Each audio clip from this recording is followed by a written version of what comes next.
Hello, everyone. This is Dan Riley for Sports Talk on Passionate World Internet Radio. Last week, the first week of the NFL season got started amidst the COVID crisis.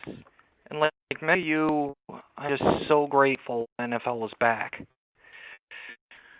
And the fun thing is, in spite of all the game's warts, all the flaws in it, we love football and need it more than ever with all that's going on in the world. We see something in guys that play professional football that we can relate to for one reason or another.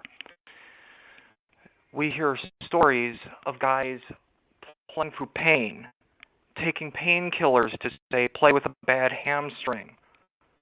Some guys have even played with broken ribs. How many of us right now are dealing with some kind of pain or anguish from hearing all this news about COVID, people getting sick, people losing their jobs? Perhaps it happened to some of my listeners. Pain is a constant in life. And every time we hear of guys playing hurt, it strikes a chord in us. For that matter, remember when Brett Favre played the night after his dad died? Somehow he played the game of his life, and that made no logical sense to so many. I mean, many of us don't want to go to work after the loss of a loved one, let alone expect to do well. Suddenly, in that moment, people started to feel that, especially in Green Bay, that Brett was like them.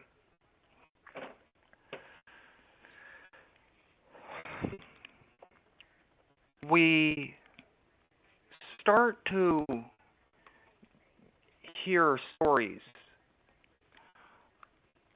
of guys deciding to play injured because they feel they have no choice. And right now, we feel the same thing.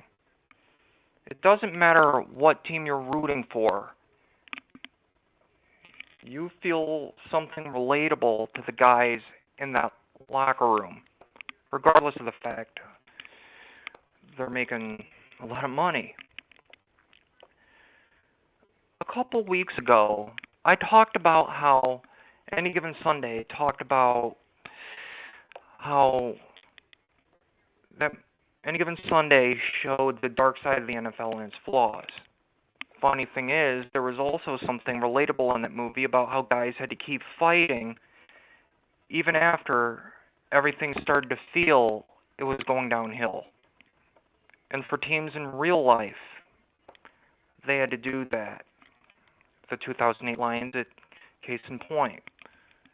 All of a sudden, we too find we have no choice but to keep going to work, find some way to keep our hope alive, and we have to do that by continuing to refuse to give up. Like every team in the NFL does after it loses a few games.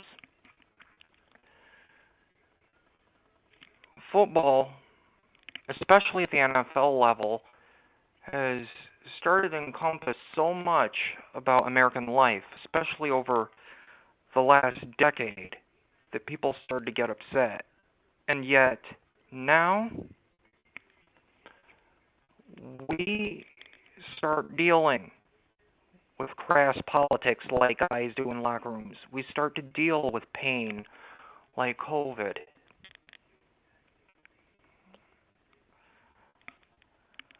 Or the loss of family members. Or maybe even losing a job. Yes, the NFL has had many, many flaws. But now, we need football more than ever on Sundays. Because it is the one sport comparable to what we're dealing with. And if we can't find inspiration there, what else can we be inspired by? Guys in locker rooms say they need to feed off the energy of their fan bases on game day. Well, it's going to have to be a little different this fall. We're going to have to feed off theirs and find inspiration in them. I'm looking forward to it, as I'm sure you all are too. This is Daniel Riley for Sports Talk. Thank you so much for tuning in, and so long.